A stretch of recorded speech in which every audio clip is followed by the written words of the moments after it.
G'day mates, it's B-Buster here, and I would like to give Best Fiends a big shout out for sponsoring this episode. So, you guys probably know by now that I'm a big fan of Best Fiends, and as you guys also know, true crime and horror is another one of my passions. But even I need the occasional break. So when I feel like I need a bit of a mental palate cleanser, my go-to refresher is Best Fiends. With Best Fiends, you play through an actual storyline, which helps with that satisfying feeling of progression. It's also an awesome brain-boosting puzzle game that is great for downtime. I personally like playing it when I'm on a long trip somewhere, stuck on a train or in a car or something. Best Fiends is now also my go-to game at night when I'm just chilling in bed and can't sleep. And not to brag, but I'm over 1,000 levels in now and I still can't put the game down. In fact, 30 minutes can feel a lot like 30 seconds with how much fun I'm having. There are tons of levels with new challenges coming online all the time, and with literally thousands of levels to chew through, there is always something new to do. I also love that I can play it literally anywhere I want without having to worry about using data or finding Wi-Fi, so even when I don't have the internet for whatever reason, I still have a fresh challenge waiting for me to give me that mental pick-me-up. Download Best Fiends free today on the App Store or Google Play. That's friends without the R. Best Fiends.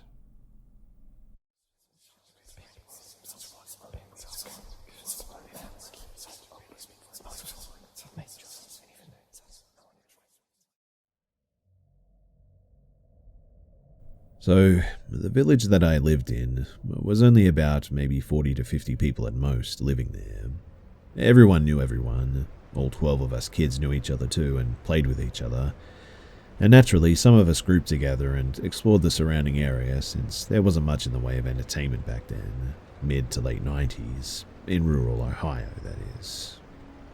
The village was old. The furthest back that I could find about the village documentation-wise was that it was established back in late 1790s or something as a small trading hub for the local area. Ohio didn't actually become a state until 1803. My village had a single church in the center of it, an old schoolhouse converted into an actual house just next to it, and pasture behind it with thick woods surrounding like 3 of the 4 sides of the small town.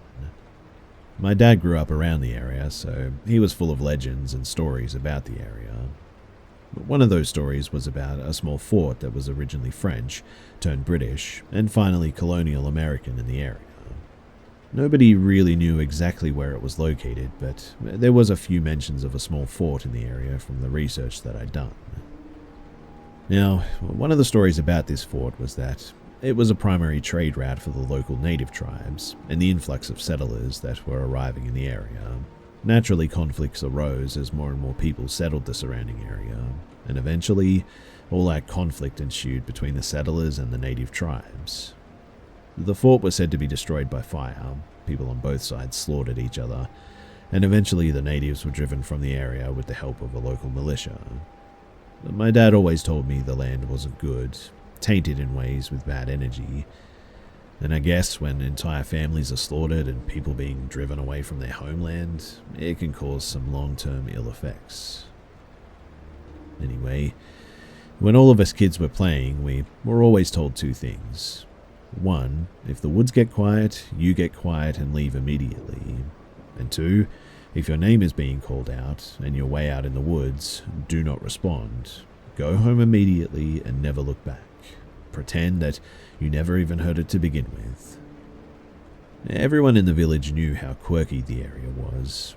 Most days were the usual bland days, while some days it was like a fairy tale, I guess. Periodically other days it could be a nightmare. The people of the woods were probably the most common entity everyone in the village knew of, and were generally treated with respect and a wide berth. But some of the other things were, well, generally best left well alone entirely. So, now, on to my experience. In the late 90s, I was around 10 years old when I was overcome with an insatiable desire to go camping. It was mid-August, so hot and muggy during the day, but pretty cool and mild at night. I gathered 2 of my friends and told them about it, and they both liked the idea. Now, generally, nobody really camped in our woods. My parents, along with many others, really didn't like the idea of a group of 10 or 11-year-olds going camping alone. My dad said that we could as long as he came with us just to ensure that we were safe, and I reluctantly agreed. Prior to that night, I went out to scout out a good area to make camp at, and I knew of a fairly decent place that was close to the creek, relatively flat and not difficult to get to. I wanted to scout the area just to ensure that it was cleared of debris and ready for tents. By this time, I was well acquainted with the people of the woods, and I made my offering before entering the woods. I didn't see them while on my journey or anything, so I felt pretty good about that. Once I arrived at the location, I began moving things around, clearing out the sticks, large stones, and making a fire pit, even going as far as stocking it with wood and throwing some larger sticks nearby for fuel for later. I was so enthralled in what I was doing and so focused on getting the area cleared that by the time that I was satisfied with what I had done, I just noticed just how quiet everything around me became. When I say quiet too, I mean like completely dead silent. No birds, bugs, not even the wind made a noise amongst the leaf litter. I immediately shut down everything that I was doing. I stood there looking around, slowing my breathing, and just trying to listen for the faintest sound that I could. I don't know how long I stood there, motionless. Maybe a few minutes. Maybe. But then, in the far distance, I could hear a crow call, and almost immediately I began hearing the chirping of robins and even a faint whistling from the wind in the trees. I really don't know why, but the hair on my arms and neck were on end, and I figured, well, maybe it was just me making a ruckus that everything nearby quieted down because of that. Content with that logical reasoning, I began making my way back home, up for the night. And around 6 p.m. that night, my two friends made their way over with their backpacks, tents, and both me and my dad were finishing up dinner. All four of us made ready with everything that we needed and began trekking out to the site that I'd prepared. Nothing all that noteworthy happened going to the site, even after setting up our tents, lighting the fire, and making s'mores. It was shaping up to be a pretty fun night, really, and rather enjoyable. Once we started to get ready to crawl into our tents for the night, around 10 or 11 p.m., the wind started to pick up, and my dad said that we might be in for some rain, but he didn't seem to have a look of contentment. My dad loved the rain on his face when he said it. It was like, I don't know, he felt something was off or something. And it wasn't long that all of us started to feel that way too. We all sort of ended up crawling into our tents anyway, since it was nighttime, and with possible rain incoming, trekking back home would have really sucked. But honestly, we should have walked back. We situated our tents in a sort of half circle around the fire pit, which all were facing the creek and the back of the tents facing the wood line. My dad was to the left of me in his military surplus tent, and me in my cheapo Walmart single-person tent, just barely large enough for me, and my two friends to my right in their own tents. The wind was howling for some time, half an hour to an hour before it calmed down, and then it got quiet. No crickets, no wind, no wildlife at all. The creek itself, which usually bubbles happily along, sounded muted all of a sudden. All we had at that time was the faint glow of embers from the fire pit in front of our tents casting a warm glow. I began to hear my heart throbbing in my ears, and I knew that my dad and my two friends were just as anxious as I was, as I could hear them sort of shifting uncomfortably. I heard one of my friend's tent zipper, and naturally I undid my zipper too to see what was going on. And as soon as I popped my head out to look, I saw my dad come out of his tent with a machete that he had, and he faced the wood line. My friend had his head poking out too, and asked if I heard what that noise was. I didn't hear anything, but my heart was pounding so hard that it was hard hearing him even whisper.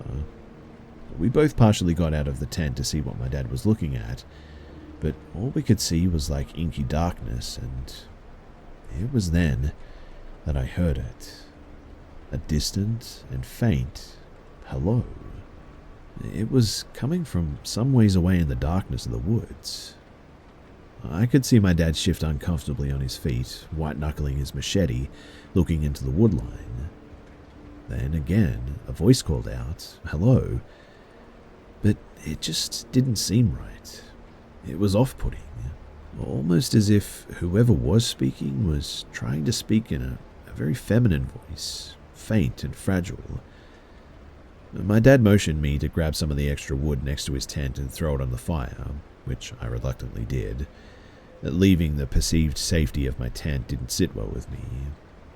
As the fire began to slowly grow in brightness, my dad stepped backwards near the fire and stood there facing the woodline. By this time, my other friend popped his head out of his tent too, and all three of us, including my dad, were just watching the woodline, unsure what to expect.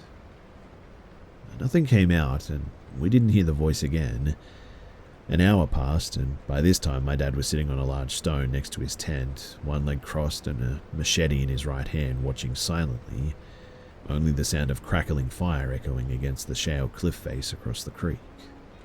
Several hours passed, and both my friends went back into their tents. Only me and my dad were out, me tending the fire and my dad watching and waiting. I could hear rustling to our right, just beyond the light from the fire and the tree line. My friend closest to it popped his head out, looked at me and asked, "What?" as if he was wanting me to repeat what I said.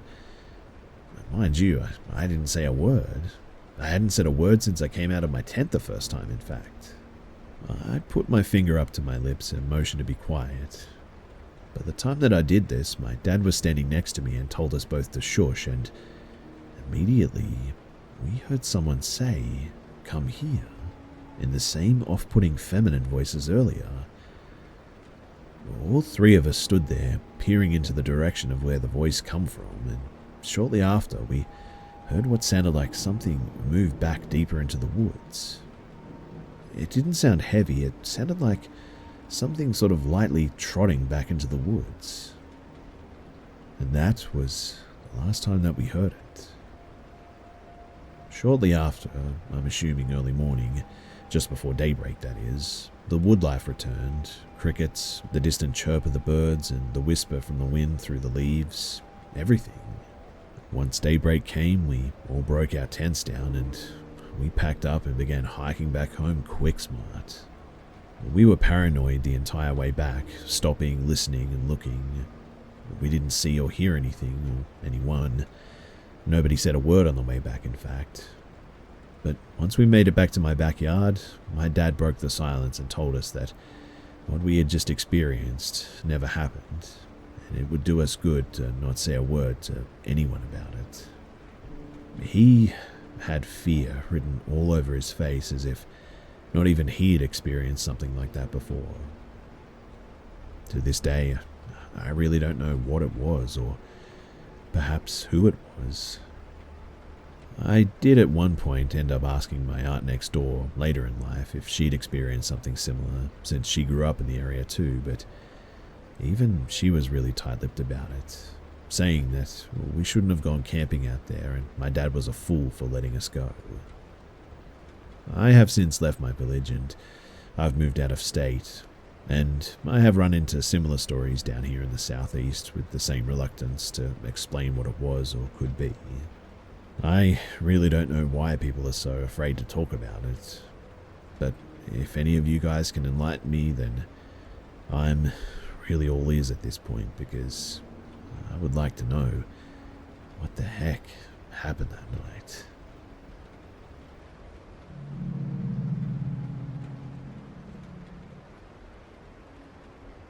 So, there are a couple of incidences leading up to the not-so-imaginary friend that I'll talk about first because I think they might be related. When my son was a baby, one of his first words was Guy. He would say Mama, Daddy, and Guy. He was seeing something that we couldn't see, and he called it Guy. For example, he would point to the corner of the room and say, "Guy." Never scared, but sort of excited when he would point to him. Sometimes he would wave at him and giggle. Being who we are, we just assumed that he was seeing something spiritual. At the time, Guy never caused us any issues, and my son didn't seem afraid. Time went on, and as my son got older and could speak a little better, he told me that he wanted Guy to leave. And to be honest, he seemed a little bit uneasy. We were in my bedroom, and I was holding my son on my hip. My son pointed to the corner of the room to let me know that Guy was there. I said to Guy in a firm voice, feeling a little bit silly to be honest, "Guy, it's time for you to leave our house. Please move on in peace, but you're not welcome here anymore." But before I could finish speaking, my son let out a deafening scream, buried his face in my shoulder and cried, "Run, run, run, Mummy, run." He was crying and terrified. Super startled too. I just embraced my son and I ran out of the room. I tried not to show my fear. I wanted to be brave for my son, but to be honest, it really rattled me. I don't know what he saw that day. I can only really imagine. His reaction was just so intense. I asked, but he just refused to talk about it. Whatever it was, though, it was real to him and extremely scary for both of us. And it was from this point forward that my son had problems sleeping at night, scared of the dark, started walking in his sleep and just very jumpy. He never spoke of Guy again, but we did have other stuff sort of happen. We experienced lots of activity, I guess you could call it, in that house, like shadow figures, lights turning on, disembodied voices, items falling off of tables on their own, etc. One particular light, in fact, that would turn on randomly was in my son's closet. I never told anyone about the light, but one night my sister was babysitting my son, and she says to me nervously, "What's up with your child's closet? It's creepy in there, and I swear the light keeps turning on." Fast forward though, my son is 4 years old now and starts interacting with something that I can't see again. Some might say an imaginary friend. He would talk to him when he was playing alone and would stop talking when I entered the room. This went on for a couple of weeks, and whenever I would ask about his friend, he would sort of shy away from it. Didn't really want to talk about it. Eventually my son told me that this friend was sad because his family was far away and that's why he was staying with us now.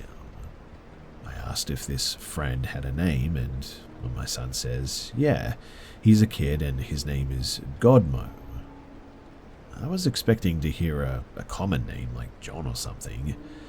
I thought to myself, well, that's a really strange name, and I sort of felt a little bit anxious about it, if I'm being honest. Realizing, though, that my son was ready to talk about his friend, I would ask him questions about Godmo during normal conversation. I never pressed him for too much information because I didn't want him to stop talking to me about it. My son tells me, though, that Godmo comes and goes through our mirrors. And man, do I get goosebumps just thinking about that. Mirrors? Like mirrors? According to my son, he enters our home through the mirror above my bed and exits through the bathroom mirror. That was really elaborate info for a 4-year-old, and now I'm starting to feel, well, quite uneasy about this Godmo. I started researching mirrors and spirits, and I quickly find out that maybe I should remove the mirror above my bed. Apparently, we are most vulnerable when we're sleeping, and a mirror could act as a doorway. Anyway, days go by and the activity in our home ramps up. One example, for instance, was that after putting my son to bed, I heard things being moved in his room, and it sounded a lot like someone digging around in a toy box. I get up and go back into his room thinking that my son was awake. I see that his bedroom light is on. I walk into the room ready to tell him to get back into bed, and he was completely sound asleep. Not only was he sound asleep too, but he was perfectly tucked in and not one blanket had been moved. It was clear to me that he had not been out of bed.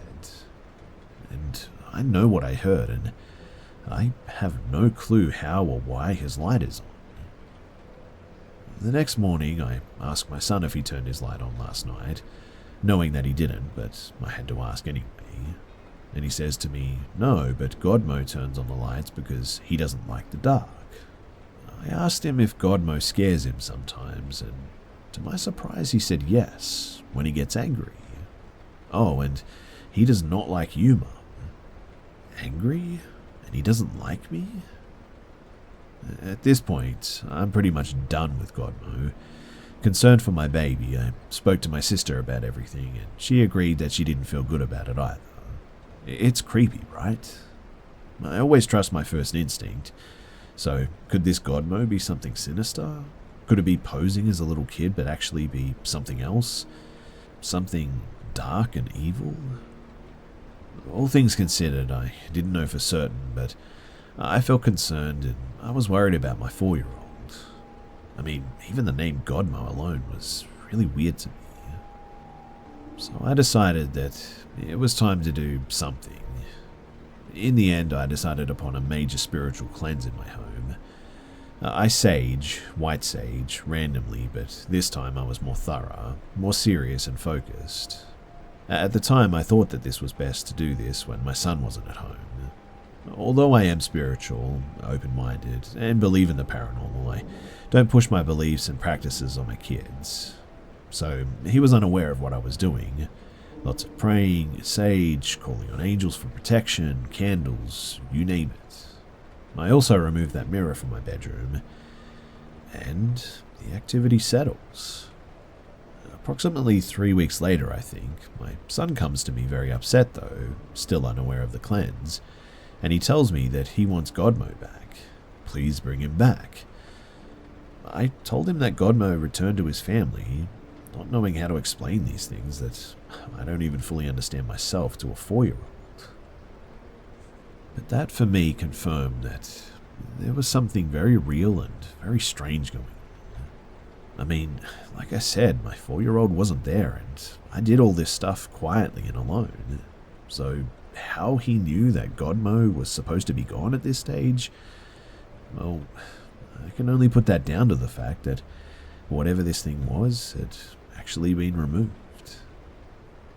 When I would discuss this with close family, I felt like I needed to be cautious about saying Godmo out loud. His name makes me nervous, and I just didn't want Godmo to return. My inner voice is telling me not to repeat his name. I can't explain why, but it's just how I feel, and even now, I don't like sharing it.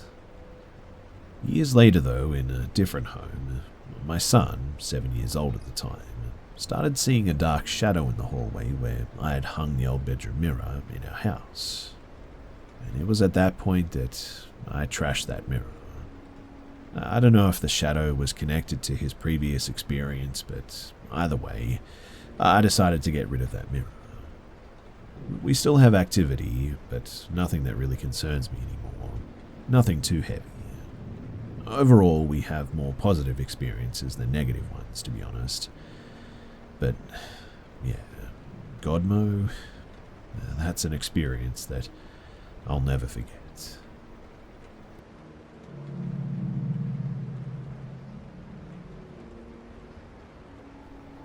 This happened on New Year's Eve day of 2019 to 2020. I was celebrating the end of another year at my house with 3 of my friends. My dad was out at a friend's party for New Year's, and my younger sister was at a sleepover as well. Now, we were in the living room just waiting for the cookies that we'd baked to be ready, eating the raw leftover cookie dough. We were watching Netflix, Castlevania Season 2 if anyone cared. But being teenage girls with no cooking skills for anything but pastries, we had ordered a ton of pizza and fast food from the local pizza shop. So when someone knocked at the door, we originally thought nothing of it. I mumbled a comment about delivery people not knowing what a doorbell was, and got up pausing the TV and paid the delivery guy. I went back to my friends and we started to dig in, still watching the TV, and then this is the moment that I don't think that I could forget, even if I wanted to. The door to the living room was shut and the curtains were closed. TV at near full volume. We were all intently focused on the season's finale episode, either throwing comments out at the TV or just sounds of surprise. This began just as the final fight of the season started. My best friend Ali had just shouted, "He can turn into a wolf?" At the same time that an aggressive bang came to the door, but we didn't fully register it because of Ali shouting and the loud soundtrack. I paused the TV, waiting a minute, when another bang came to the door. I got up curious who it could be. I mean, no one should have been coming to the door at this point. I stuck my head out of the living room, seeing a man just standing at the door. Because I'm a teenage girl, home with only two other teenagers, I obviously didn't answer, but just stood by the doorway, able to watch him to make sure that he left. He didn't. He banged on the door rhythmically. My friends and me are different people. I'm very paranoid and organized, whereas they are more relaxed, and they told me to sit back down and that he would leave. But then the door handle shook aggressively. "Call the police," I said quickly. My phone was upstairs in my room charging, so Ali called 999. She was speaking with the operator when just everything seemed to slow down. The man had thrown a rock at the window in our door, and the key was in the lock to get in and out, and I'd have to go towards him if I wanted to stop it. The police told us to find a place to hide with a lock on it, but there was no room with a lock. The bolt on the bathroom door had been broken since we had moved in, but never had a reason to be fixed. So we ran out of the living room into the kitchen, and I had two ideas. One, get a knife in case I had to defend myself, or at least just threaten him. Two, get out Storm. Storm was my dad's dog, and he was a security and ex-police dog, so I grabbed his lead, got him out of his dog cage, and clipped on the lead, grabbing a kitchen knife. I then went into the backyard with my friends. The man opened the door to the yard where we all stood, and I desperately tried not to look scared, but this man had to be about 40, long greasy blonde hair and blank blue eyes. They seemed to not give any emotion behind them, but his mouth was in a sort of twisted grin, and he was also holding some sort of a knife, maybe a hunter's knife or something. Storm was barking loudly at him, but the man didn't falter. I was hesitant to let Storm off because I didn't want Storm to get hurt. I said to him, "Come closer and I'll let him off." But he just kept walking. I backed away, standing next to my friends. "The second that I let Storm off, we get the knife, all right?" I whispered, and my friends nodded.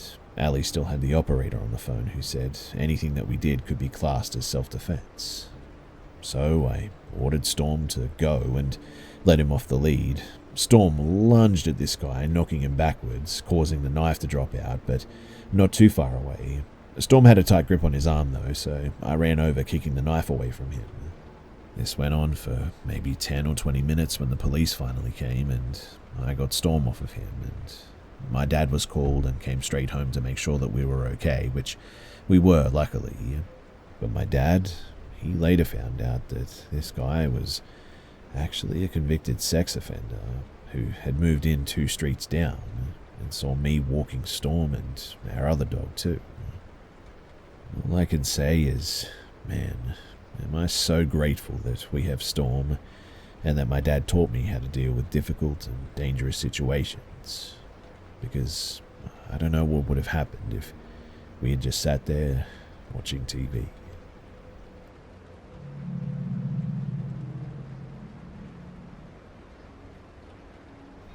So my friend and I, we decided to drive from Philadelphia to Miami Beach. Unfortunately, though, the car's block cracked in North Carolina. This was around 1975, although I could be off by 14 months or so, I guess. But I thought that it would be a bit of an adventure to sort of hitchhike the rest of the way. I remember waiting all night on a god-forsaken stretch of highway in North Carolina. We got a 10-mile ride from some guy with a Prince Valiant haircut, who upon dropping us said, "I'll probably see you guys in the morning on my way to work." 9 hours later, sure enough, he picked us up in a station wagon filled with vending machine sandwiches. We finally got to the area around the border with South Carolina, and that's when a guy, the spitting image of Bundy in retrospect, stopped and asked us where we were going. When I said Miami, he said, "What street?" we were overjoyed that this young guy, older than us, was going to take us straight to my mother's house in Bay Harbor. Now, I can't prove that this person was actually Ted Bundy, but what happened was creepy, and I've researched a little and found this happened at the time after Bundy's prison break in Colorado, and at the same time that he was supposed to have moved into Florida. Anyway, after we got in the car, he offered us a joint. He didn't want to have any, but told us to toke up. Well, whatever was in that joint was powerful enough to almost paralyze both of us.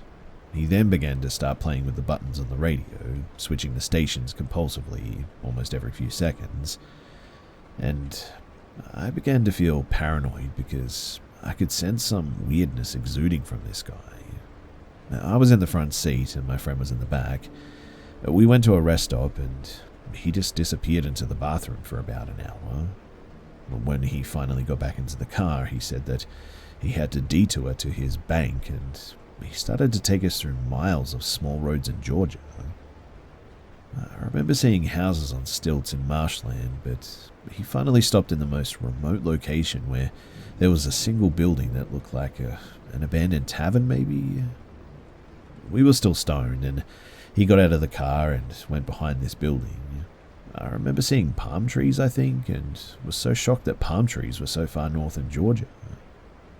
Anyway, he got back into the car and had these sunglasses on, and I noticed that he seemed short as he walked back to the car. He said that he had to now speak with his lawyer and began to talk about real estate law and the changes in the law that would allow development in this area. And we drove for hours and hours until we got to Jacksonville. He pulled a car over on a strip mall-like area and told us that there was a change of plans, that we had to get out of here. We were exhausted and hungover from the angel dust or whatever was in that joint. But we saw a bus station and took a bus the rest of the way to Miami. As I think back on this, though, I am almost certain that this man was Ted Bundy. I still see his face, and man, he looked a lot like him, and the time frame and the location were right too. We were two men, so I don't think that we were in danger, unless Bundy was considering killing men at some stage. I think that maybe he was just enjoying messing with us. I don't know, but that's what happened, and I'm pretty sure that I met Ted Bundy.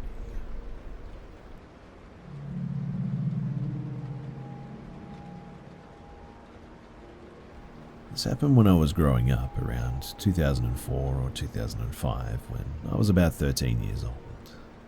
It took place in a rural area a good ways outside of the town of Uvalde, Texas. The town itself was really small back then and not much to look at. It's just one of those towns that really isn't on the way to anywhere important. But my father knew someone who owned a deer lease that was about 1,000 acres, I think. It was down outside of that area and was complaining about a ton of hogs that were tearing up their land. Being open season on hogs in the south, my dad thought that he would surprise me that summer and take me down for a week to go hunting for them. Not only did that help him with networking for his job, but it also gave us some quality father-son time, you know?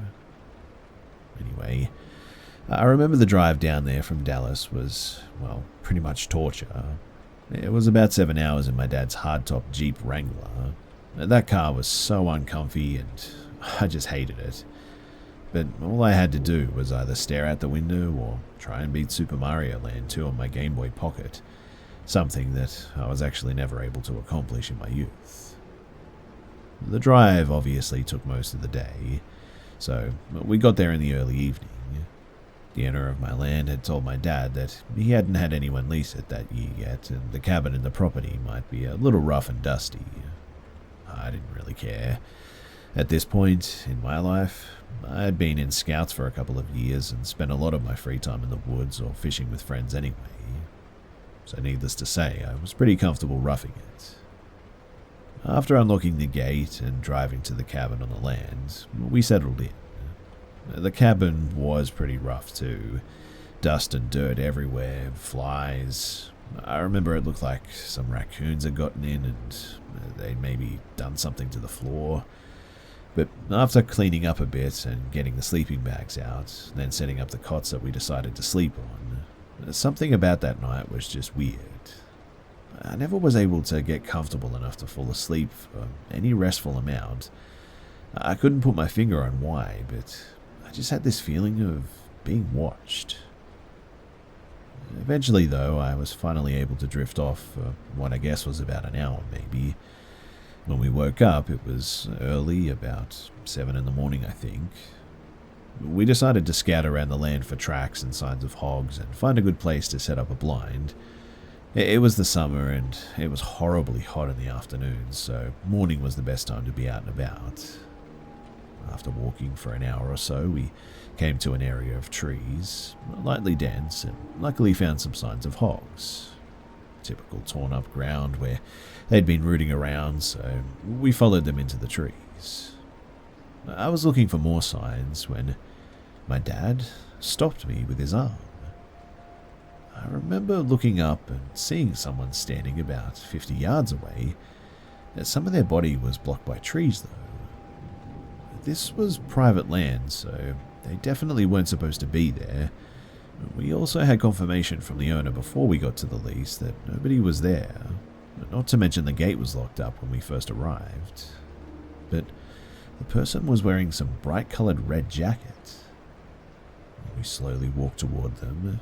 My dad called out something like, "Hey, we're hunters, this is private land." The person didn't move at all, dead still. We must have been about 30 yards away and could see that he was turned away from us with his hands in his pockets. The weird thing was that the person was in a ski jacket and what looked like to be ski pants. Now, this is Texas in the summer. It was about 98 outside by then. My dad called out again. No reaction. He told me to stay behind him and unsnapped the clip to his pistol holster. That's all we had at the time since we were only scouting the area. The rifles were in the back of the cabin. We approached the person's right side and then my dad told me to stay about 20 yards away. I stayed, crouched down, watched him circle around to the front of the man, all the while talking to him asking if he was okay. He finally passed around to the front of the man and my dad stood straight up with a really confused look on his face. I called out and said, "What's wrong?" And he called back saying, "It's a mannequin." I walked over to it while my dad stood there staring, and as I got closer, one thing stood out the most. The clothes that it was wearing were brand new. No dust, sap, bird droppings, or signs of being outside for more than maybe a day at most. But at that moment, I looked at my dad and could see him getting worried. Almost immediately, too, after that, I felt that feeling again, like we were being watched, and I knew my dad felt it too. I was pretty close to tears at this point. I remember feeling suddenly just really scared. My dad whispered, "We're leaving right now." He grabbed my hand and drew his pistol. He scanned the area the whole way back while I was trying to hold back panicked tears. We got back as fast as we could. I was terrified, so it felt like an eternity, but it was probably only about 45 minutes max. But after returning, we packed up and we just left. We drove back home that day and we didn't talk much on the way back. I remember right after we left, my dad called his buddy, the owner of the land, and he was just as confused as we were. He said that he would go and check it out next week when he was in the area. He also said that he had never had any issues with people because his property was high fenced. My dad normally isn't a paranoid person, mind you, but me being young and the lease possibly having someone there that we didn't know about, he decides to be cautious and we just get out of there.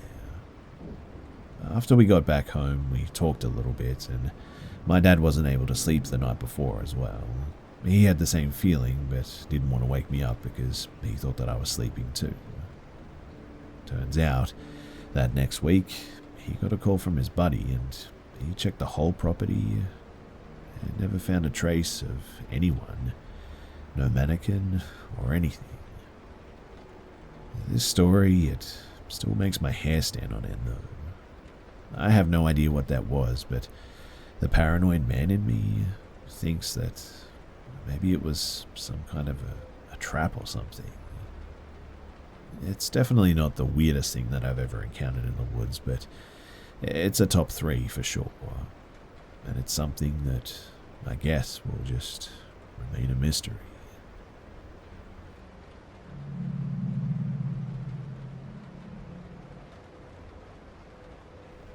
This happened to my buddy and me when I was at college during the winter of 2010. I was, and still am, an outdoorsy guy who has been at home in the woods for a very long time now. I've seen and heard a lot of things, but never had an experience like this, let me tell you. So I met my buddy at college that first semester, and we became fast friends. But before I knew it, he was inviting me back to his family's place that winter to stay there and do a bit of hog hunting. I've hunted hogs since I was old enough to hunt, so I jumped at the chance. We got to his parents' place, and man, was it beautiful. They own about 1,500 acres out in rural West Texas. His family raise, show, and sell cattle and are absolutely loaded. They're amazing people, and they kind of took me in like a second son, to be honest. Over my time at college, I was visiting them a lot. But since this family is avid hunters and the land that they live on is mainly for cattle, they own another 1,000 acres that they lease to hunters and also use themselves to hunt on. So, after a day or two at the primary ranch, we set out to the hunting lease. It was just my buddy and myself, no hunters had leased it that winter yet. We set our stuff up at the little hunting cabin that they had, and we set our alarms to wake us up at 6 in the morning. We got some rest, and we woke up ready to get out to the stand. Us being wild college kids, we brought the whiskey and the coke and our rifles. Spare me the lectures. We were stupid college kids, I know. We got to the stand, though, after a short hike through the cold and hopped up onto the stand. It was one of those big green metal stands that's elevated about 15 to 20 feet in the air. The area that it was set up facing was perfect, but to the left about 100 yards was mostly cliché rock clearing with trees lining it and dead cactus. In front of us was a wider clearing with sparse trees and various weeds and grass, and to the right was a decently dense patch of trees. Behind us was a dense patch of trees and a high fence about 30 yards back. We couldn't really see behind us though, because the blind that he had was only 180 degrees view. Just a back wall and a door with a window that was boarded up because the glass or whatever it had was broken. But anyway, we just set up the chairs, started drinking, and the waiting began. We had a beautiful view of the area, and the sunrise coming from the east of where we were was just gorgeous. We didn't see anything for the first hour or so, I think, so we just kept drinking and chatting. I would guess maybe about an after the sun had rose, we started hearing some limbs breaking and brush rustling from behind us. It sounded a good ways back, maybe 50 yards or more, so we readied our rifles, hoping that what we were certain were hogs would circle around. I remember just sitting there, waiting, watching the fog from my breath for a good 5 minutes. The rustling got closer. Then I noticed a really metallic smell. The best way that I can describe it is almost the smell of rusty tools that they give off when you don't take care of them. They're kind of like a mix of copper, vomit, and I guess poop. I looked at my bud and whispered, "You smell that?" And he nodded and shrugged his shoulders. A minute later, we're still waiting. The rustling seems to get closer. Then it just kind of stopped. After a couple of minutes, I could still smell this stink, but no noise, and figured maybe a couple of hogs had taken a dump near the stand and moved on. I reached to pick up the bottle as my buddy puts his rifle down, and just as we're doing that, we hear a sort of scream or a grunt. Now, I have never heard anything like this, It was like a low grunt that escalated into a gravelly scream, and it sounded like it was right outside the back of the blind. But before we could even really react, we heard a bunch of twigs and branches snap. Sounded like it was right outside the back of the blind. And not even a couple of seconds after, we feel the entire blind shake about 3 times, as if a car had run into it or something. I dropped the bottle of whiskey and just looked at my friend, and he looked just as freaked as I felt.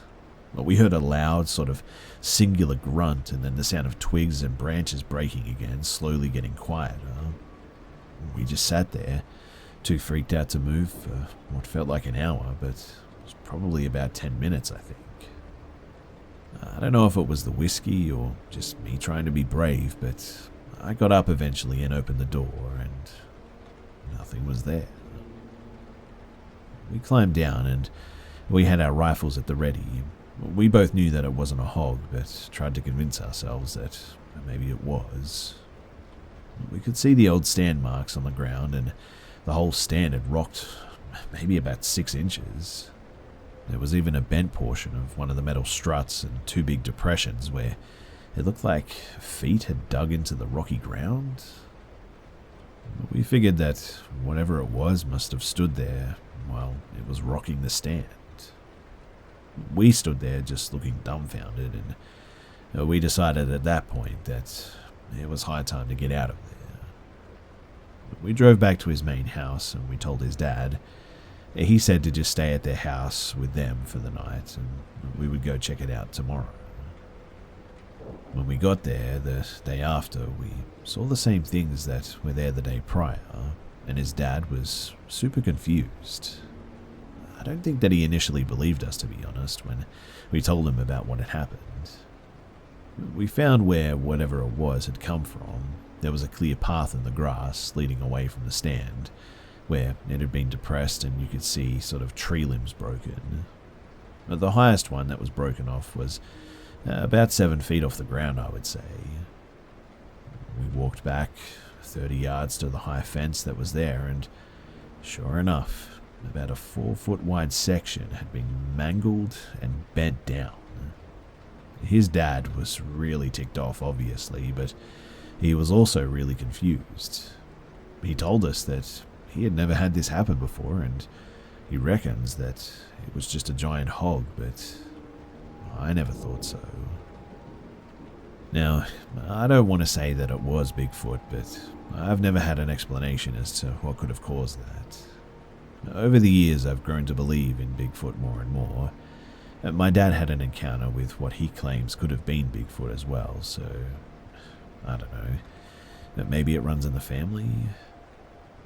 In any case, anything that can mangle a fence like that and move a blind like 6 inches within the ground like that, it had to have been a heck of a strong creature.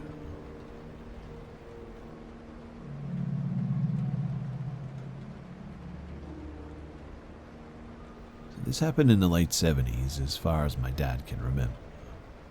It was around 78 or 79 when he was a teen out hunting in the woods with his friend. And this was a ways outside of Meridian, Texas, on a fall evening. So my father and his friend spent a lot of time messing around in the woods doing typical teen stuff, firing off bottle rockets, hunting raccoons, underage drinking sometimes.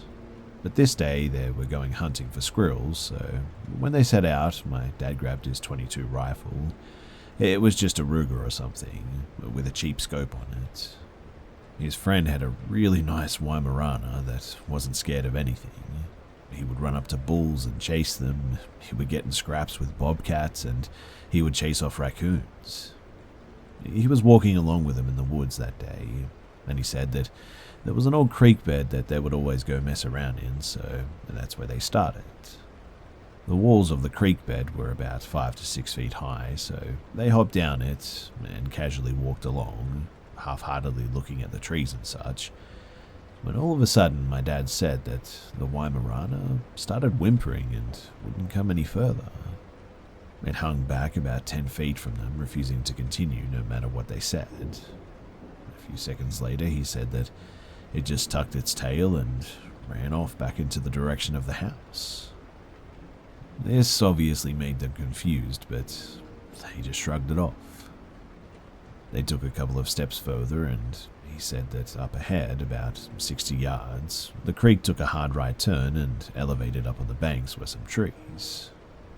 Now, the sun was setting behind the trees, and beyond those couple of trees was open field. So, you could see the sun setting relatively clearly where they were, and his friend stopped him and said, "Hey, do you see that?" And pointed in the direction of one of the trees. My dad said that he could see the outline of something big and seemingly hairy behind the tree peeking out at them. They weren't sure what it was at first, so they called out, "Hey, we're just hunting. Are we cool?" But there was no response or movement. And my dad thought that maybe it was some sort of a huge porcupine or something, not totally uncommon in this area. So he held up his rifle and looked through the scope to try and figure out what it was. Since the sun was setting behind whatever it was hard for him to see any detail due to the sunlight. But my dad told me that what he could see really freaked him out. He said that all that he could make out was a large black fur-covered head and shoulder sort of peeking out. As he was looking at it, what he described as a huge monkey-like hand grabbed the tree trunk.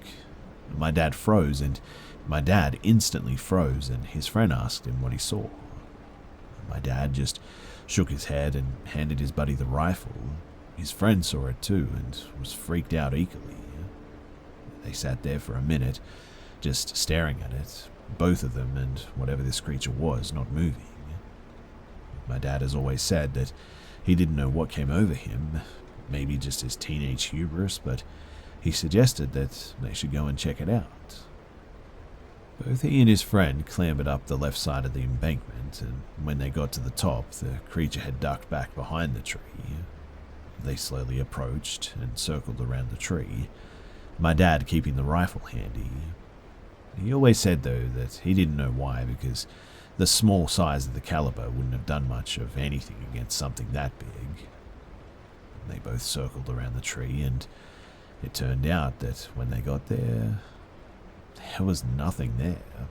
It was just gone. They didn't know where something that big could have run off to in that short of amount of time without them even seeing it, but nonetheless, they checked the area just to see if they could find any sign of what it was. And it turns out that they found two depressions where it would have been standing, but due to the fall leaf litter, there wasn't any sort of definition to the tracks. He did say that whatever it was must have been really big and super heavy. The tracks were about 12 to 14 inches in length, but then he went on to say that they estimated the creature must have been about at least 8 feet tall. Other than the tracks, there was nothing else that could be found. No smell, no fur, no additional tracks, nothing in the tree itself, just nothing. Afterwards, he said that they decided to just go back to the house and never really mentioned it to anyone or each other after that. My dad does love the paranormal, but is a healthy skeptic when it comes to stuff like this. But that event, he says, made him become a huge believer in Bigfoot.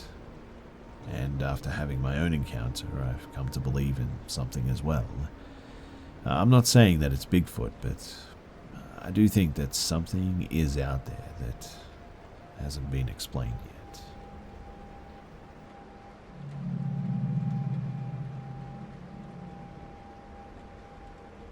The story takes place back in April of 2018.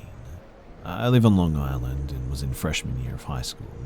I was going through a tough time.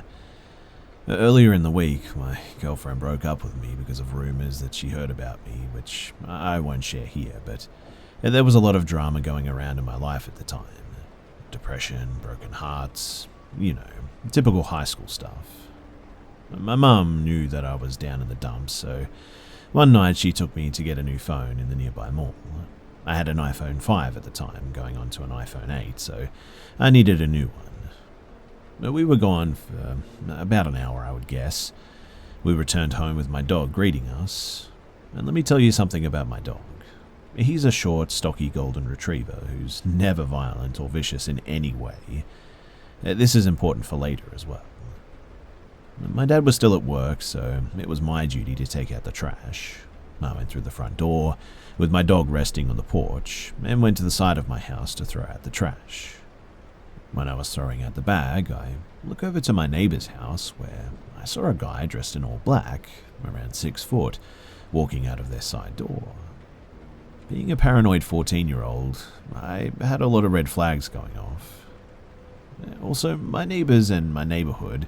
I live in a safe neighborhood, but not 15 minutes away from walking distance. We live by a town that has high crime rates, ranging from muggings, drug dealings, and even murders from time to time. My neighbors have an older stepson who drag races a lot in the part of the town, so for some stupid reason, I wasn't in flight or fight mode yet because I was assuming that this could be one of his friends. Stupid of me, I know. Until there was another man, and then another one. There were 6 of these guys, all dressed in black, coming out of the house and from the backyard. It was then that I knew what was going on, so I tried walking away, acting like I saw nothing. When I was on my driveway, I saw 2 of the guys slowly walking towards me, and my blood instantly went cold. They were getting closer and closer before my dog came bolting off the porch, chasing 6 men down the street, and my dog came back. I was still standing on my driveway trying to process what I just saw. I went back inside with my mum asking what just happened. I told her what I saw with the 6 men coming out of the neighbor's house and heading towards me. And at that, she called the police and they came over to ask me questions. I described the 6 men as best as I could. The police told us that we weren't the first to experience this, as there were apparently 7 burglaries all over the town at the time, and I probably just witnessed them attempting to break in. I told the officers about 2 of the 6 guys walking toward me after I saw them, and they told me that since I saw them, they were trying to, stop witnesses. And that was basically a friendly way of them saying that the burglars were probably going to kill me since I saw what they were doing. As typical as this could get, the best they could do was a police report. I was always afraid of break-ins, but I never thought that I would ever experience one. To this day, I'm still surprised how my harmless golden retriever probably saved my life that night. And it showed me that no matter where you are in this world, this stuff can happen. 4 years have gone by, my family now owns a gun, and I'm currently training in kickboxing for self-defense. I don't know if I'll ever have to use it, but I guess it's better to be safe than sorry.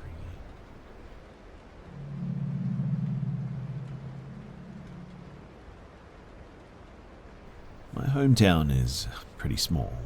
So small, in fact, that I ran into this guy on 3 separate occasions. I remember being 8 or maybe 9 when this happened. So my younger brother, R, and I, we had stayed behind in the previous aisle playing with the small toy section. My mum had immediately called for us to follow her. R and I ran back to the shelf, threw our toys down, and ran as fast as we could down the aisle. We rounded the corner. He rounded it tighter than I did. I was able to keep running on. I, however, ended up running into this tall, big, burly man. He just stared down at me, and even at that age, I remember thinking that he looked like he wasn't completely there. He didn't talk to me, and the look on his face was just weird. In any case, I apologized and I ran back to my mum. For the rest of the time at the market, I remember constantly seeing him around too. He'd be at either end of the aisle, or he would sort of cross the market, always looking my way. And his stare just made my skin crawl. When we exited the market, he was standing at the door just staring at me. I've had so many nightmares of this market too. I can still remember the cold grey concrete flooring and the exact layout. It terrifies me just thinking about it. I had begged my mum for us to never go there, and I remember either always staying home if she went there, or she would avoid that market if I was with her. But I saw him twice after this. This time, I was 12. So my mum and I had went to a fast food restaurant that was in the shape of an L, except sort of flipped. The shorter part of the restaurant was the cashier part, and the longer was the seating. There were two entrances, one at the end of the sort of straight section and one right in the corner where the flat section meets the straight section. I hope that makes sense. But we had parked and entered at the top of the L. We sat down right near the door, and she said that she would go order the food. As she's walking away, I see the door at the other end swing open, and in walks the same man from the market. And he looked exactly the same as I remembered in my nightmares. He was headed to the cashier when he turned his head and looked down the aisle. He looked at me and immediately changed course. Now, he was headed straight to me. He took a seat 2 tables ahead of me. He sat so that we were directly facing each other. I grabbed my mum and I told her that I didn't want her to go. I told her that that was the man that I hated so much, the one who had terrified me when I was a little kid. We sat there for a few minutes while she calmed me down and told me that we would just quickly get up and head straight for the car. I remember I looked at her, and then I saw his head poke to the side of her, which means that he wanted me to see him. He had that same look on his face too. His eyes were wide open and he looked sort of slack-jawed. After that, we quickly got up and we left that place. The last time that I saw him, I'm not sure what age I was, to be honest. Maybe around 12 or so, maybe a little bit older. But we had emerged into the freeway as I looked to my left, and I see the man is driving. He looked over at me, immediately smiling when he saw my face. I told my mum that he was driving next to us, and she quickly got off the next turn, drove all around the town so that he wouldn't be able to keep up with us. At the time, I wasn't sure if he was following us, but asking my mum years later, she confirmed that he followed us all around the town for quite some time. I'm glad that I don't really remember much of that, but I think it was because my mum had told me to keep my head down. But I can still see him clear as day. I remember running into him. I remember the fear and the fright that he gave me. I think what scared me the most, though, about him was that he just looked really off. Like there was no line that he wouldn't cross to come and take me. He had no issue staring right into my eyes, in front of other people, letting me know that he wanted me.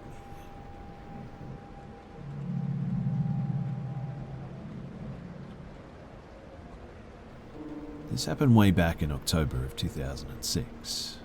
At that time, I was just a 19-year-old kid, always on the lookout for adventure. And one Friday night, after wrapping up my shift at McDonald's, I met up with some friends who suggested that we checked out this haunted location called White's Bridge. My one buddy, Brandon, said that he had recently learned about it and began telling us the legends associated with the 100-year-old wood-covered bridge. Never one to turn down a spooky experience, though. We all piled into my green Ford Taurus and headed out on our journey. Brandon gave directions, guiding me off the main road, and within minutes we were on the dirt back roads surrounded by woods and cornfields. Our only point of reference was a blinking cell tower off in the distance. We could tell that we were getting further from the city as our cell phones began slowly losing service. As we rode deeper and deeper into what legitimately felt like absolutely middle of nowhere, Brandon repeated the legend associated with the bridge. You see, back in the early 1900s, a local farmer discovered that his beloved wife had been cheating on him, and in a fit of rage, you get the story. After committing the act, the farmer left his home and wandered the dirt roads in a daze. He eventually came upon White's Bridge, where the realization of what he had done finally began to sink in, and he decided that he would rather not live than face the consequences of his actions. As far as I can tell now, the story is complete fiction, but at the time we totally believed it. So after a long and bumpy ride, Brendan instructed me to turn right on an off-road I wouldn't have even noticed was there, to be honest, had he not pointed it out. I took the turn, and there before us was White's Bridge. It looked like something straight out of a horror film, if I'm being honest. An old wood-covered bridge, aged by time, sitting alone above a river deep in the middle of nowhere. We parked the car on the side of the road, and we got out to explore. Immediately catching our eyes, though, was a scarecrow lying abandoned at the entrance to the bridge. My friend Mike, who was known as somewhat of a risk-taker, and a stupid one at that, picked up the scarecrow and then lit it on fire, of all things. The hay body burst up into a ball of flames, and Mike waved it around proudly next to the old dry wood bridge. Quickly realizing the risk, too, I told him to throw the stupid thing into the river and put it out, which thankfully he did. After making sure that there weren't any rogue embers that could ignite the bridge, Brandon suggested that we get back into the car and pull it onto the bridge. He explained that the legend was that if you parked your car in the middle of the bridge, put it into neutral, and then shut off the engine, the spirit of the dead farmer would push the vehicle forward to get it off the bridge. So naturally, we had to try this. We piled back in and did exactly as he said. We parked halfway across the rickety old bridge and killed the engine. We sat in the pitch black, saying nothing, waiting for something, anything to happen. The only sounds were the creaking of the bridge, the river flowing beneath us, and then footsteps. Suddenly, the back driver's door side opens and a woman abruptly enters the back seat, cramming in next to my two friends back there. She looked to be in her late 20s, early 30s, long, straight black hair, slim and wearing a red plaid shirt and blue jeans. "I saw your fire signal for me," she said. What? Wait," I replied, totally freaked out and at a complete loss for words, to be honest. "I'm so glad you came. My boyfriend's car broke down that way. I need a ride back." My brain was doing its best to compute the situation. What? I'm sorry, but who are you?" I asked. "What are you doing out here?" "I told you," she responded curtly. "My boyfriend's car broke down over there. Can you please just give me a ride so I don't have to walk all the way back?" She was pointed ahead, towards a narrow road that forked off to the right on the other side of the bridge. My friend Mike, the scarecrow burner, and ever the gentleman, added, "I mean, if you need a place to stay, you're more than welcome to come crash at my place. I got plenty of drink and—" I interrupted him. "No, lady, listen, I'm sorry, I don't know who you are. You just got in my car and this is all really weird. You could be an axe murderer for all I know, and I'm sorry, you've got to get out, alright?" She glared at me in the rearview mirror, and if looks could kill, I would have been done for. "But you signaled for me," she responded in an irritated tone. "We weren't signaling for you, alright? Just get out." She let out an angry sigh and got out, walking back in the direction from which she came and disappearing into the night. I started the engine right up and looked at my friends, and they all had looks of disbelief on their face. Without saying a word, I put the car in drive and slowly rolled forward and off the bridge. We needed to turn around and go back across the bridge to get back to where we had come from, and the only way to do that was to pull onto the side road that the woman said her boyfriend's car had broken down on and then reverse.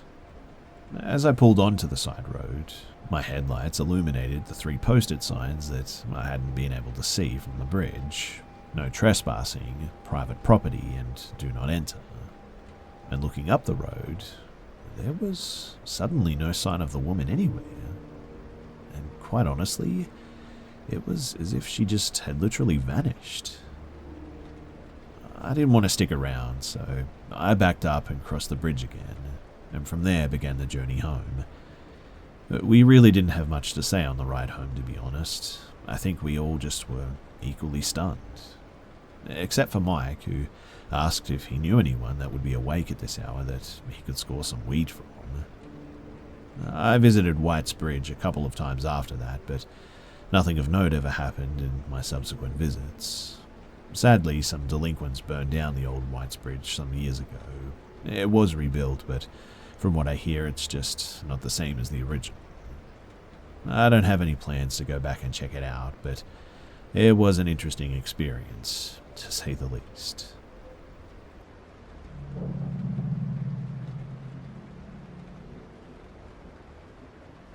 For the past 4 years, I've worked as a funeral director and embalmer at 2 different locations in separate buildings.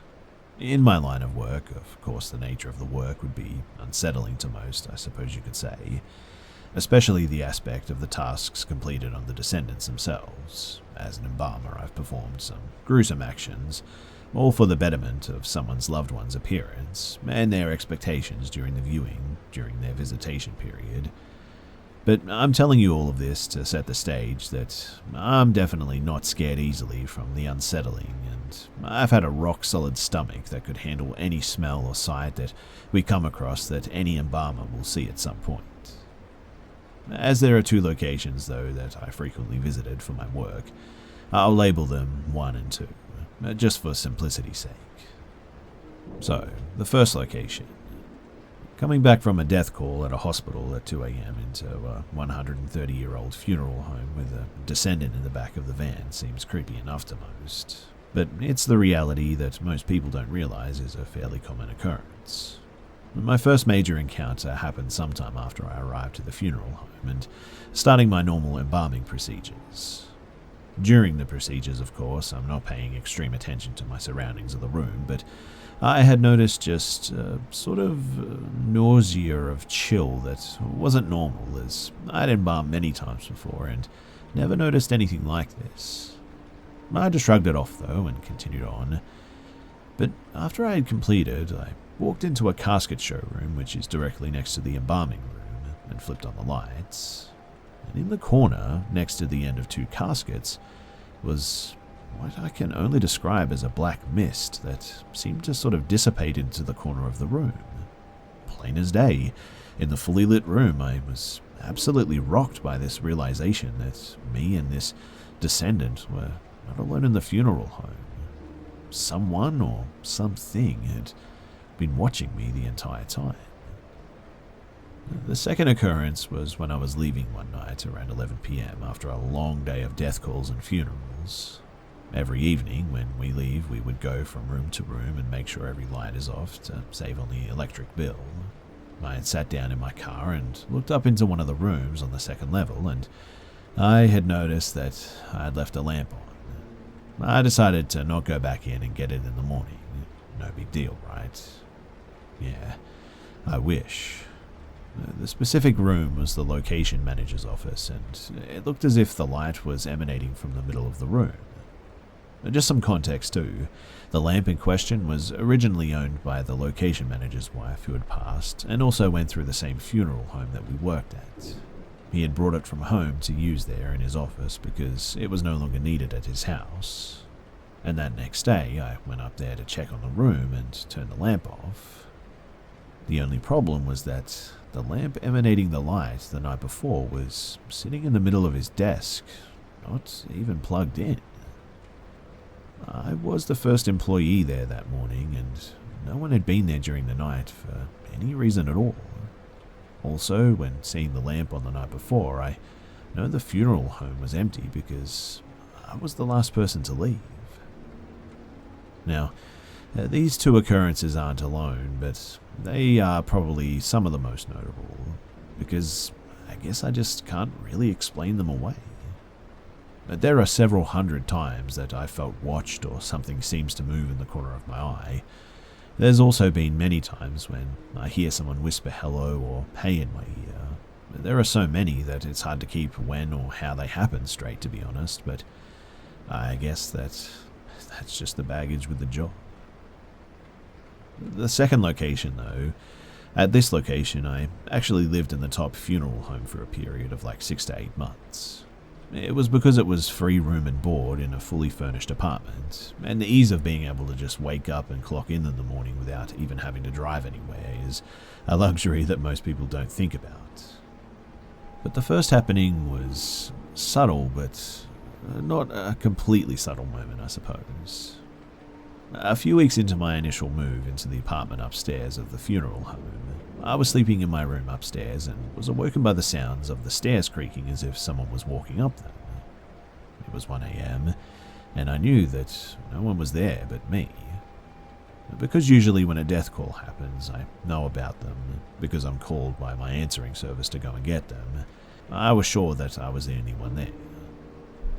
At this point, I'm frozen in place, like who the heck would be there at this time of night without me knowing about it? All of the doors are locked to the funeral home, and so is my bedroom door.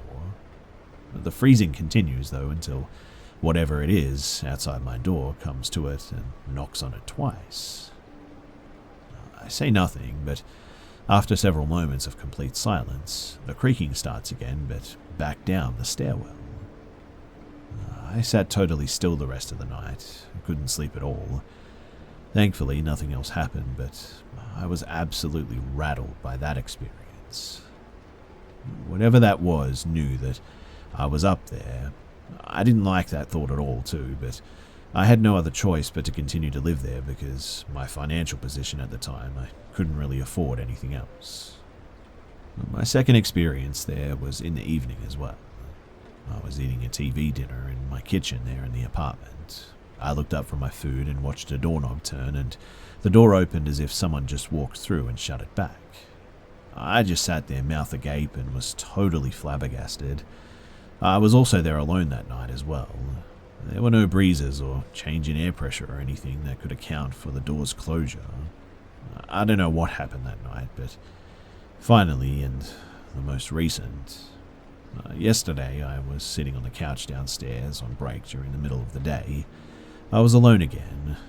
If there's nothing going on as far as funerals or arrangement conferences on the weekends, we keep the doors locked and the lights off. I rose from the couch and was walking into the main hall of the funeral home, and I noticed a man standing in the doors to the funeral chapel, and I said aloud, "Hey, you!" He didn't turn or say anything. He just walked away from me and turned the corner. I followed him into the chapel to try and get his attention. I rounded that same corner, and when I did, I found absolutely nothing. By this time, I was freaking out.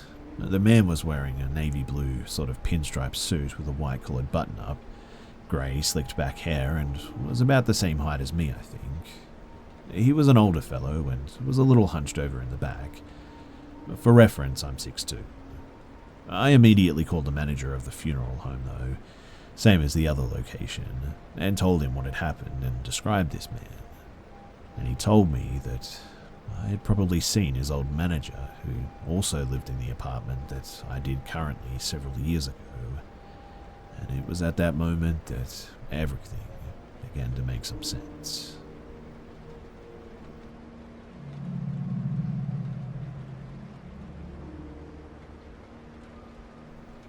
When I was 14, I was asked to babysit my 3 younger cousins, aged 8, 4, and 1, in an extremely rural, mountainous part of Pennsylvania.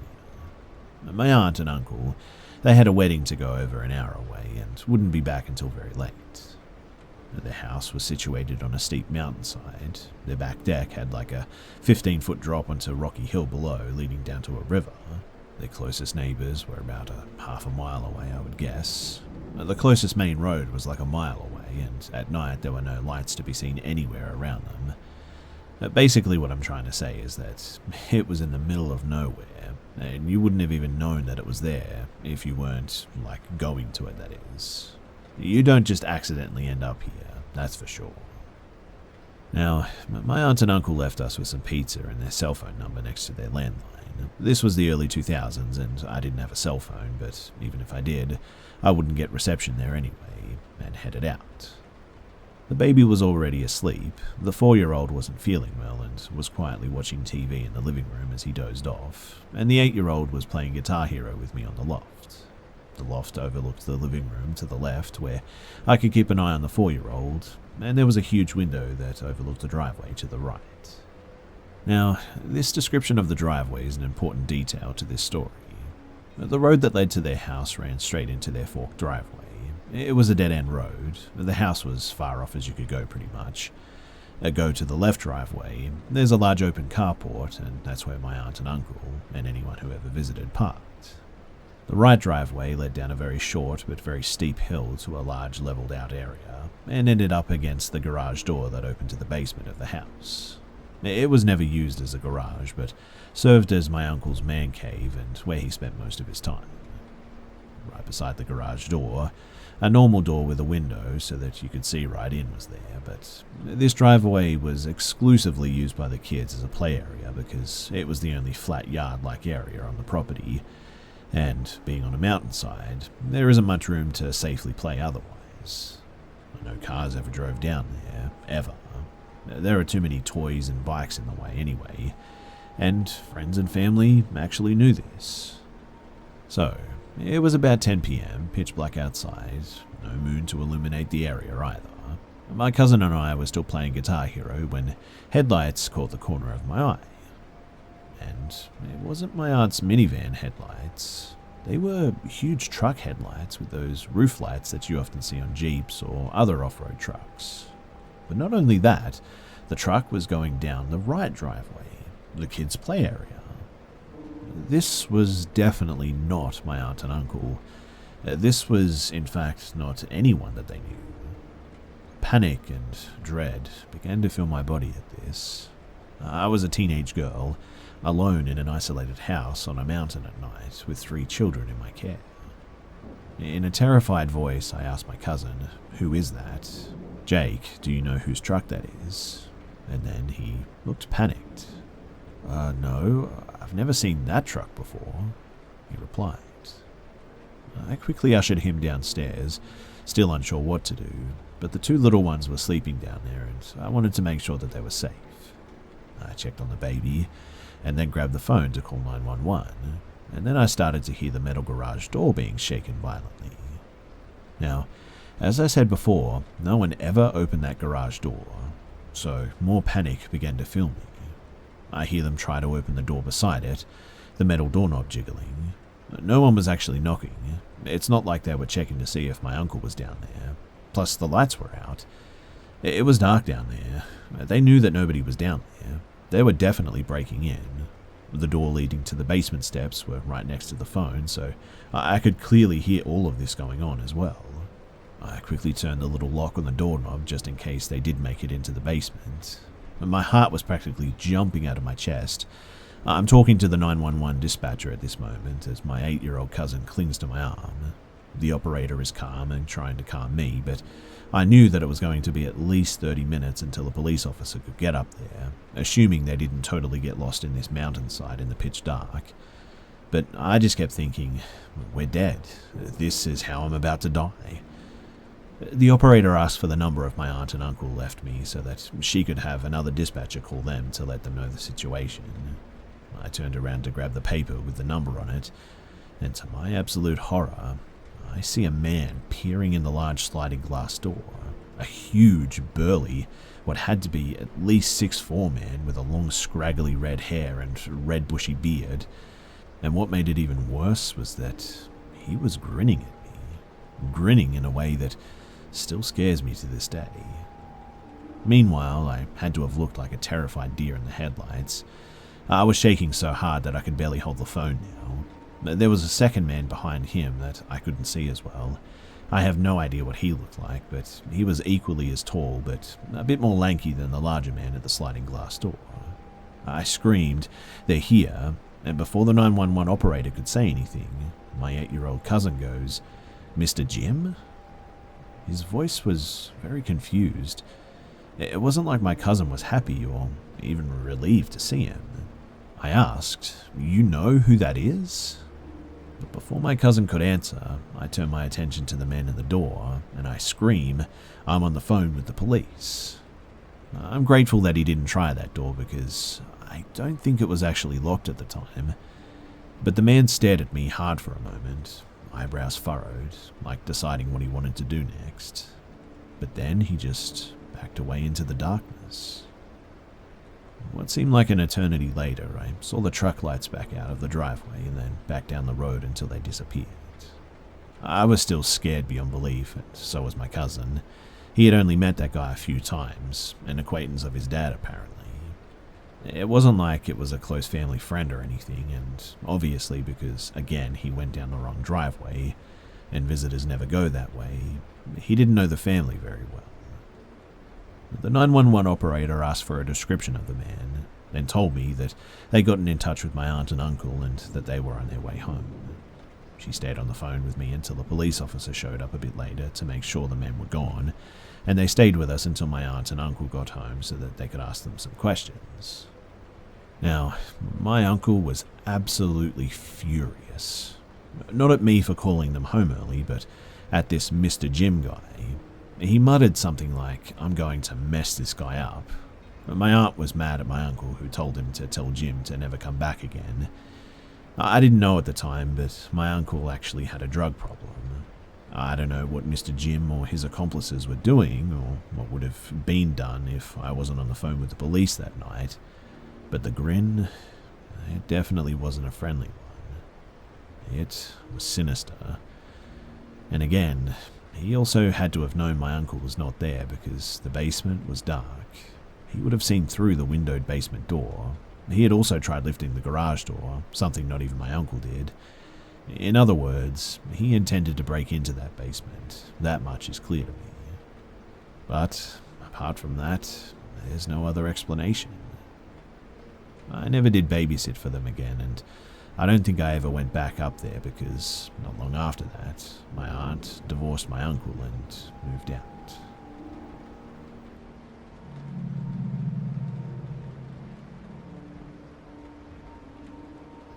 For reference, we live in a state infamous for human trafficking, and the event took place around 2 a.m. So my friend and I, both females, were driving down a road in the middle of nowhere, just to talk and clear our minds. And you know those roads out in the desert that stretch for miles with no lights, that get pitch black and a little bit spooky at night too? Well, it was one of those. We were already a little bit paranoid, given that we were both small females late at night in the middle of nowhere. If anything were to happen, no one would be around to see it. And after probably 15 minutes of driving out into this area, without passing a single vehicle, a black, either very large truck or SUV, I can't really remember despite it only being a couple of days ago, comes up in the distance. They had their high beams on, so they would have seen that we were two females alone passing us. And immediately after passing us, they pull off and stop for a second, which alarmed us a bit, and then pulled a U-turn, driving in our direction, which obviously alarmed us a little bit more. The street was just a long stretch of straight road continuing for miles, which means that there was no logical reason for them to have turned around like that. Based on the layout of the land, this is not the kind of place that you can make a wrong direction in. But regardless, if you're suspicious, it gets worse. So they speed up until they're directly behind us, blinding us with their lights, which scared us even more. And the next event made our stomachs drop and our breathing stop. They turned their lights off. We couldn't see them anymore, aside from the brief shadow of a vehicle if I really squinted into the dark, and to say that we were terrified was an understatement. All of the worst case scenarios were playing out in our heads. We had never been in this area before and we were now alone, but we didn't want to call the cops as they were notoriously unreliable.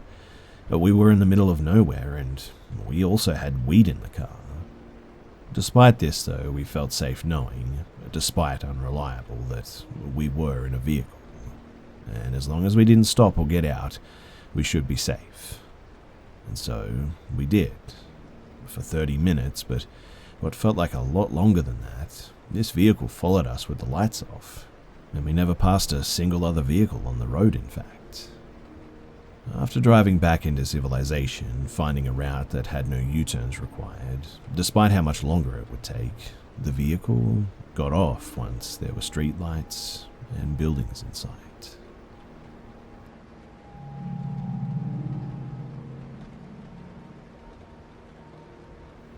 In 2003, I dropped out when hitchhiking west with a friend, ran out of money, after being homeless in Vancouver for a bit and burning every bridge possible, we somehow managed to make it to Nanaimo.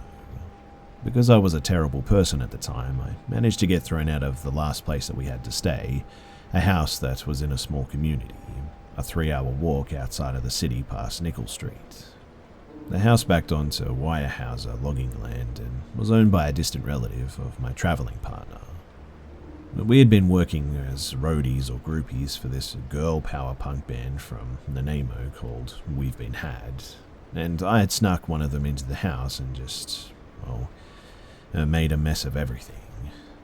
So my friend was angry at me. The band was also angry at me, and I'm certain 2 of them specifically wanted me dead. So to put a long story short, I'm homeless, broke, 3 hours outside of the city, and I turned towards the forest and walked into it. I had 2 bags of tomatoes, a bag of Wonder Bread, and some mayo.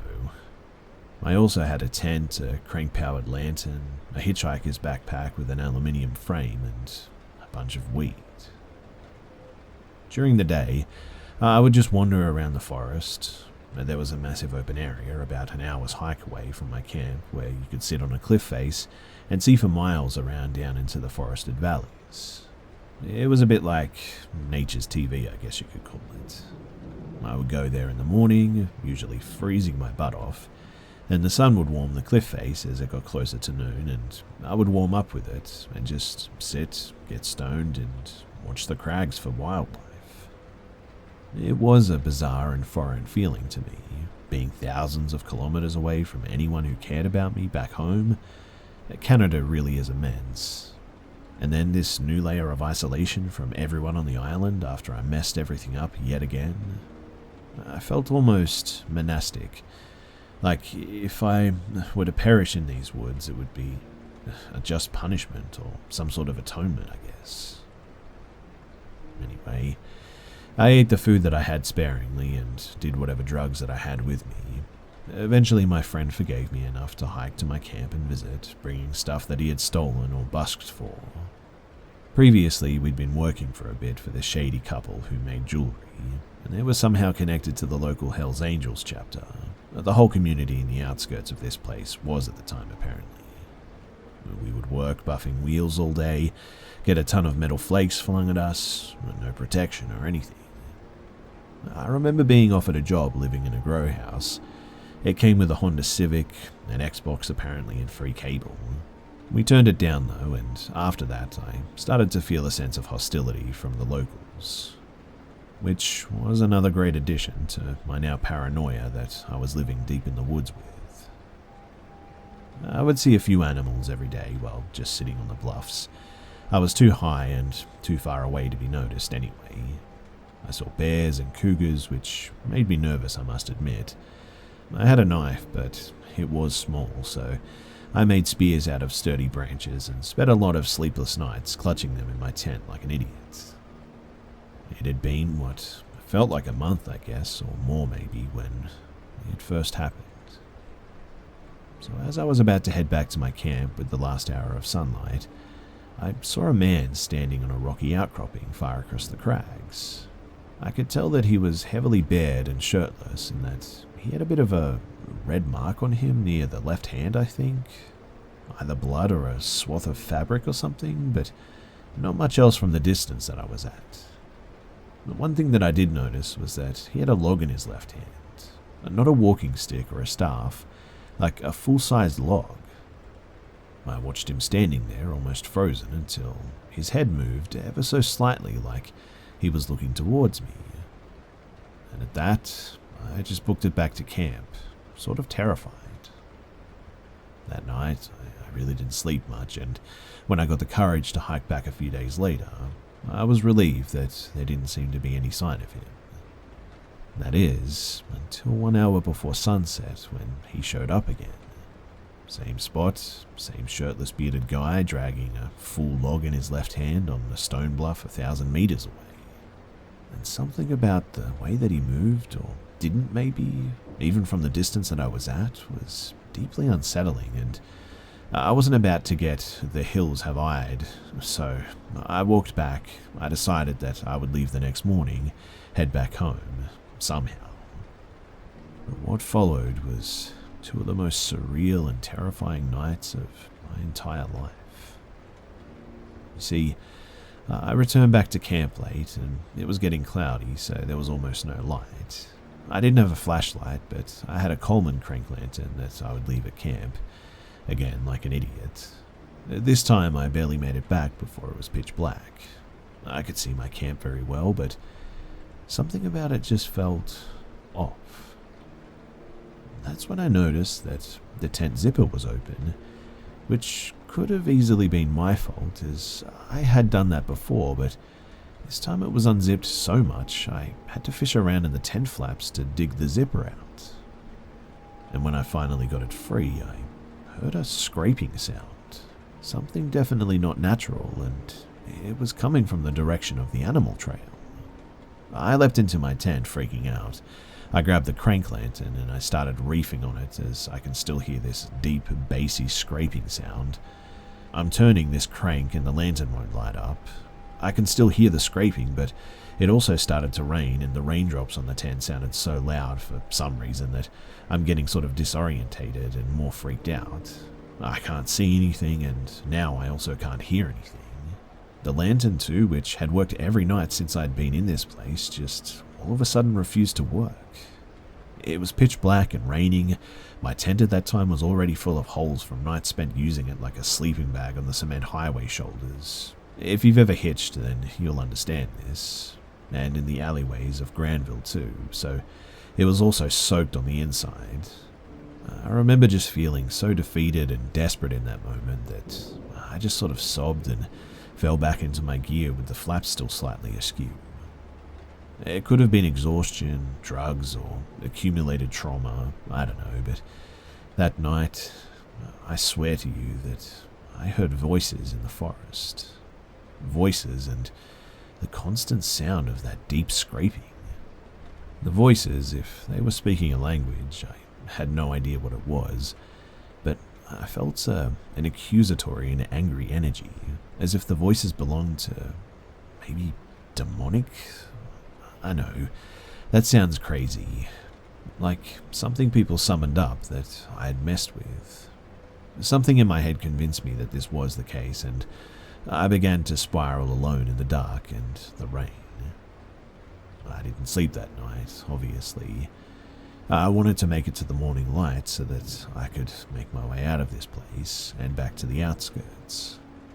But when morning came, it was raining so hard that I just couldn't leave. And by then I was so tired that I thought that I would rest for a couple of hours and see if the rain would pass. But when I woke up, it was almost dark again. And it was at this time that I really began to panic.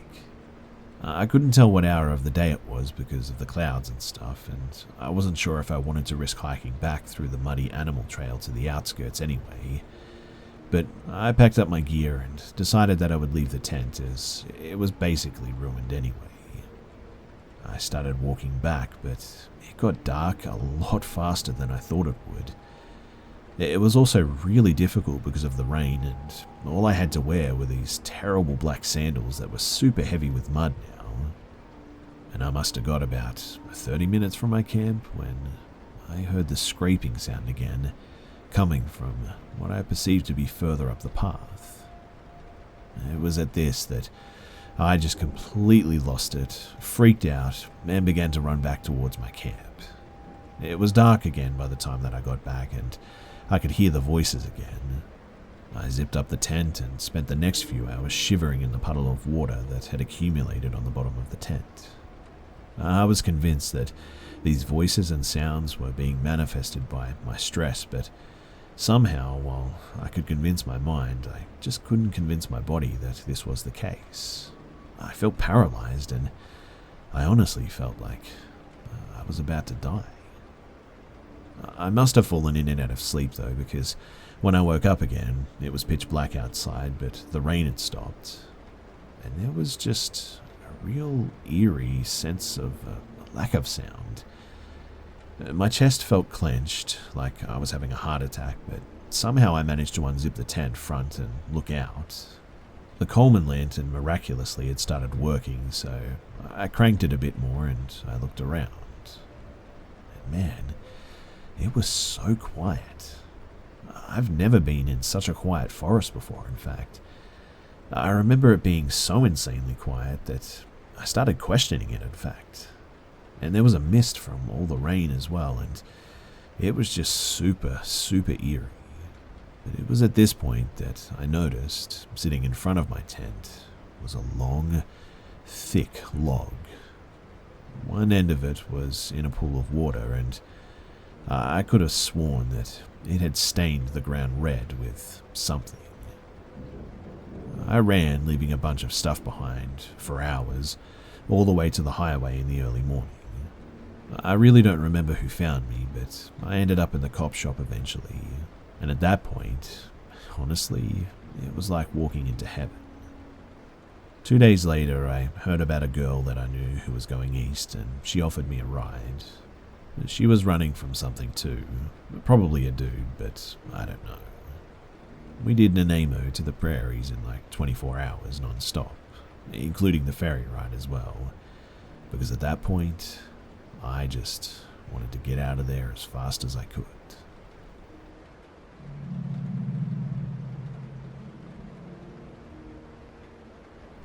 So last week I was at home watching a movie. I was reclined in my chair, which faces a window that faces another building with a small amount of grass between them. I live in a basement apartment, so the windows are at ground level. They're about 2 feet tall and 3 feet wide. So I doze off and fall into a deep sleep. My dog is sleeping on my lap. I'll mention that my dog barks at any animal or wind rustling leaves outside this window. I know people ever walk by it, given its location, but occasionally a bird will come by it or something like that. I wake up abruptly from my sleep with an intense alertness. My eyes open wide quickly, like a sort of instinctual response. I remember immediately feeling like I was being watched. Simultaneously, I look straight at the window and I'm staring right at this face. Our eyes are locked on each other. I remember feeling nothing but extreme alertness and fear at this point, but also very calm, weirdly. I had this absolute knowing that it had been watching me sleep for a while. It felt more curious than threatening, I suppose.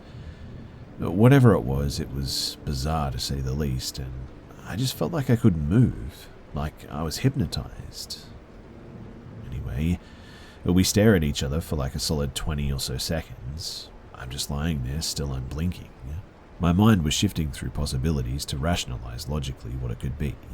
I wanted so badly to believe that it was just an animal, but its face was bare of fur with sort of human-colored skin.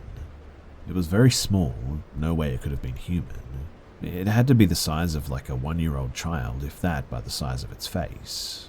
I couldn't see its body because it was dark outside, but my apartment was lit by my Christmas lights, and it looked like it was leaned in on its arms with its face as close to the window as possible. But what was particularly strange to me is that my dog wasn't barking. He just lied there, still with me. This is when I think, too, that I might have been having, like, sleep paralysis or something. I have sleep paralysis quite often, and this didn't feel like it. It felt more like a trance state. I felt connected to it somehow. I finally get the nerve to sit up and take a closer look and mumble, "What the?" And that's when it backs away. I remember my thought process being in slow motion and clear. I tell myself to listen closely to see if I can hear 4 legs or 2. It just gets up and runs away, and this is when my dog finally starts barking. That was when I knew for sure as well that I wasn't imagining it. I mean, I hear it run distinctly on 2 feet. It sounded really small, whatever it was. I could tell by the sound of its sort of gating walk that it was very small. And in the end, I just sat there confused, my dog going crazy. I checked the time, and it's 4:47 in the morning. And guys, I have no idea what to think.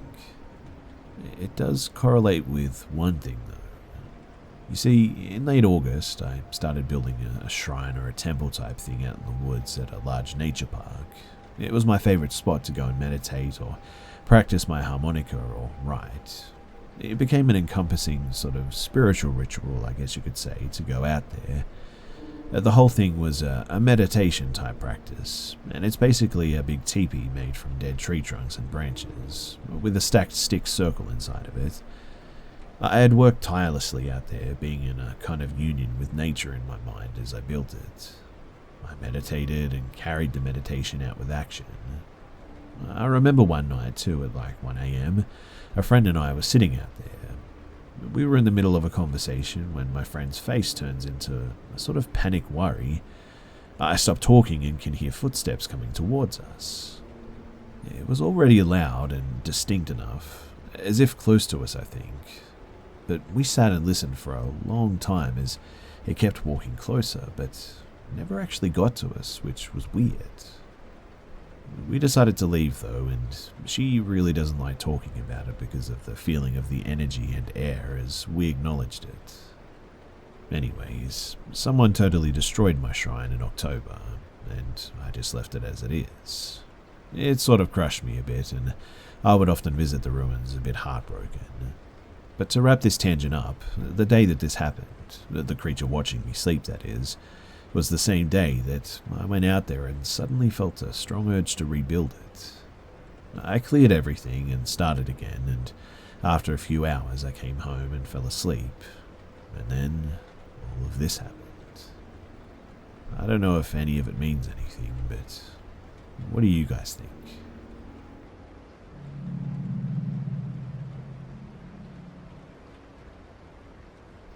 This happened when I was about 14 or 15. I'm 19 now. I was in my house's basement playing PlayStation absentmindedly late into the night like I did often at the time. Being up till like 3 or 4 in the morning was not unusual for me at this time. How my house is structured too is that it has a front door but also a second set of front doors if you go down the driveway. The basement is by these second doors too. So, as I was getting ready to log off for the night, I heard my dog started going crazy from upstairs. They sometimes bark at nothing, a car passing in the night or too much wind whipping past their window or something. However, as someone who listened to too many scary stories, that was more than enough for me to go and check it out. So I went upstairs and was about to go straight to my room when I caught a glimpse of movement out of the window. I looked through my window to the front yard, but I couldn't see anything. And suddenly I heard my dad yell in a voice lower than his own, "Hey, can I help you?" This is what set me into pure adrenaline mode. I stood frozen, staring out of the window as my ears strained to hear the guy's response. I still got nothing before my dad continued, "Sorry, you have the wrong house, get off the property." And it was at this point that whoever this person was comes into sightline. It was a man wearing a white sleeveless shirt and cargo pants, and I watched as he walked off our front path and onto the street, and then back onto the path, and he was seemingly unsure of where to go or what to do, I think. It was at this point that I realized with utter dread I didn't lock the downstairs front door. I finally break my frozen spell and run back down the stairs and lock the front door. I take a deep breath and start back towards the stairs when I hear it. The door handle jiggling. I don't even look back. I just book it up the stairs and into my parents' room. My dad had already called the cops. They came about half an hour later and seemingly picked up the guy from an empty house down the street that was in the process of being sold. And the following day, when my dad was checking the newspaper, it told of an escaped convict from the max security prison here. Some sort of mix-up was made and they let the wrong person out apparently. They caught him luckily enough, but didn't detail where. But it was obvious based on some of the information within the article that this was the dude that we saw that night. And that is how I both forgot and remembered my way through a very creepy experience.